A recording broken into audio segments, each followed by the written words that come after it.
Alors l'édition 2015 du CES Las Vegas, elle m'a beaucoup marqué, je ne l'oublierai jamais. Pour deux raisons. La première, c'est que c'est pendant mon séjour là-bas qu'ont eu lieu les attentats contre Charlie Hebdo. Et ça nous a dévastés et il était dur de vivre ces événements à distance, en plus dans un contexte décalé qui était les machinations.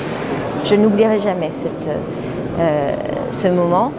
Et puis la deuxième raison pour laquelle je n'oublierai pas, qui elle est très positive, c'est que le président du CES, Gary Shapiro, dans ses propos conclusifs, a dit l'événement de cette édition, c'est la France. Et pourquoi ? Parce que non seulement les entreprises françaises sont arrivées en force, et en particulier les startups, elles étaient 66 dans Eureka Park, mais aussi des grands groupes, et des grands groupes pas forcément spécialisés dans l'économie numérique. Et puis, ce sont des entreprises françaises qui ont remporté le plus grand nombre de prix, 20 prix de l'innovation au total pour 10 entreprises, 10 startups françaises, en particulier dans le secteur des objets connectés. Gros succès dont a parlé TechCrunch, dont a parlé le journaliste tech de Yahoo, le journal The Economist parle très positivement de la French Tech. Donc l'édition 2015 du CES, c'était l'édition de la French Tech conquérante. Les objets connectés, ça faisait partie des thématiques dominantes, des produits grande distribution qui étaient présentés. Il se trouve que dans ce secteur, les entreprises françaises sont bien positionnées, ont des idées géniales et plusieurs ont signé des marchés avec des retailers américains en particulier. On les a vus dans tous les domaines, beaucoup le loisir, je pense en particulier aux drones, aussi le bien-être, cette ceinture connectée dont la taille varie en fonction des repas. Il y avait la chaussure chauffante qui peut permettre d'aider les alpinistes ou les secouristes en haute montagne par exemple. Voilà, il y avait un éventail de choix incroyables, beaucoup d'imagination et je crois que la France et l'Europe ont raté une décennie qui était celle des OTT, des over-the-top, les grandes plateformes numériques. La décennie qui arrive sur les objets connectés, on pourrait non seulement ne pas la rater, mais être tout à fait leader en ce domaine. Je me déplace beaucoup à l'étranger, au moins une fois par mois, hors Union européenne. Pourquoi ? Pour parler de la France, parler de la French Tech, essayer de mettre à plat certains stéréotypes sur l'économie française et exposer objectivement les mesures qui sont prises par le gouvernement en faveur des entreprises, qui sont très méconnues à l'étranger. Et c'est vrai que la une de certains médias à l'étranger continue à se focaliser sur quelques incidents anecdotiques du passé et pas sur la réalité des efforts entrepris par le gouvernement en faveur des entreprises. Donc j'explique tout ça. Je rencontre beaucoup d'investisseurs, beaucoup de VC pour leur dire une chose. Vous aimez la France et vous la connaissez parce que vous venez y passer des vacances. Et c'est vrai, ils connaissent très bien la France. Mais venez pour faire du business, quitte à allier vacances et business. Mais comme NC, les écosystèmes innovants français à Paris et dans l'ensemble des territoires, en particulier dans les métropoles qui ont été labellisées French Tech, parce qu'il y a des pépites extraordinaires en recherche de financement.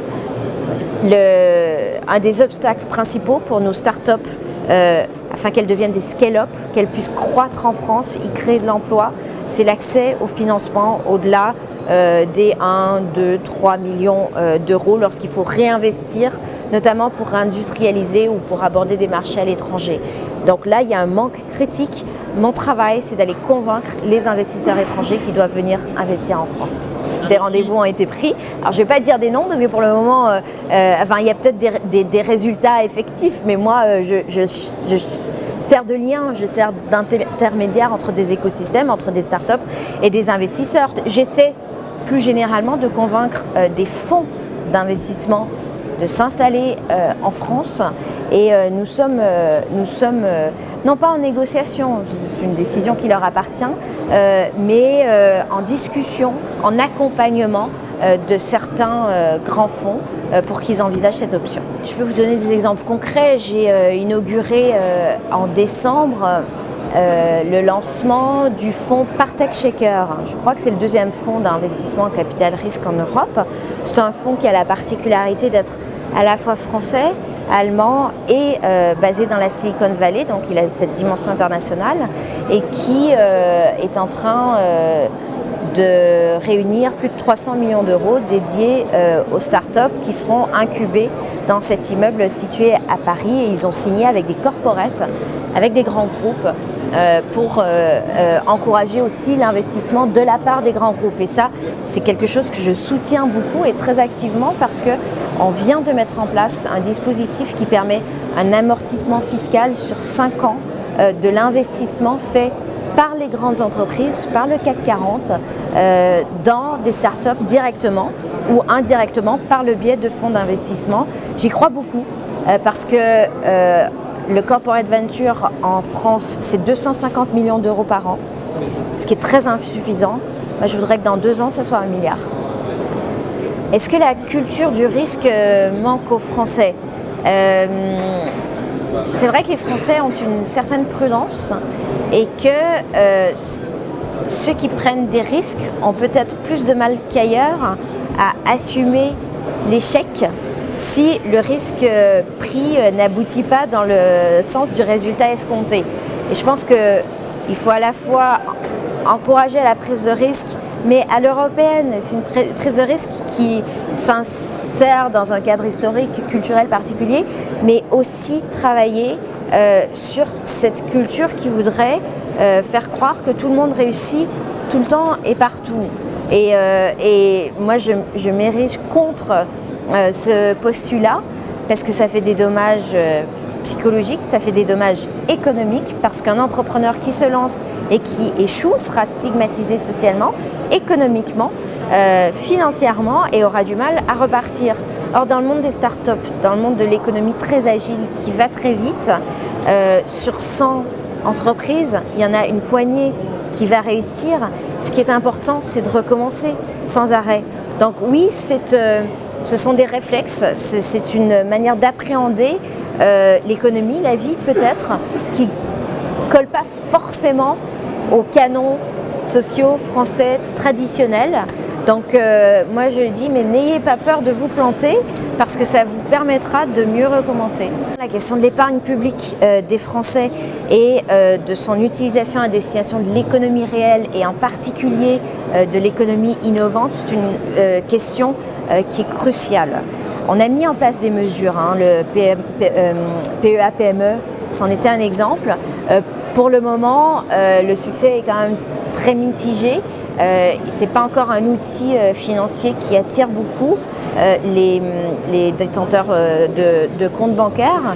C'est dommage parce que c'est un moyen qui permet de rediriger. Mais finalement, ce qu'il faudrait, c'est que les banques et les compagnies d'assurance puissent réserver une certaine partie de l'épargne qu'ils gèrent au financement de l'économie innovante de manière plus risquée, de manière plus osée. Et qu'on ne soit pas uniquement dans le financement de l'économie par la dette, mais qu'on soit aussi plus largement, et je parlais du capital risque, dans le financement de l'économie par les capitaux.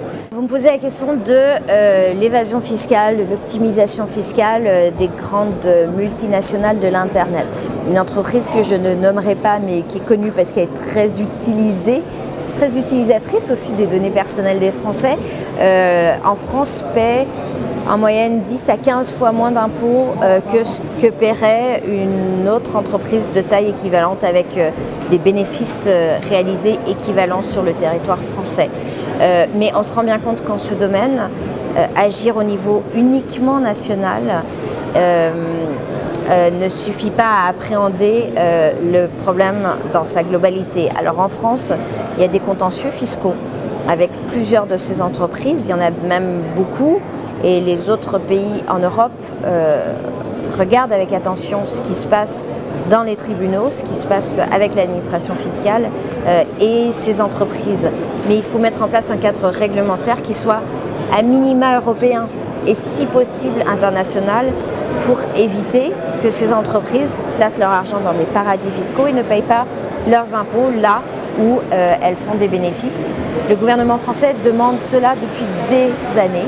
Il se trouve qu'il a été rejoint par les Allemands, plus récemment par les Américains, qui commencent à se rendre compte que l'impôt payé aux États-Unis n'est pas à la hauteur de ce qu'il devrait être, ce qui fait qu'on assiste à des réelles avancées en termes de volonté politique affichée et en termes de travaux au sein de l'OCDE et de l'Union européenne pour parvenir à des règles harmonisées en ce domaine. C'est très complexe, ça avance trop lentement, mais le gouvernement français est extrêmement volontaire sur ce sujet.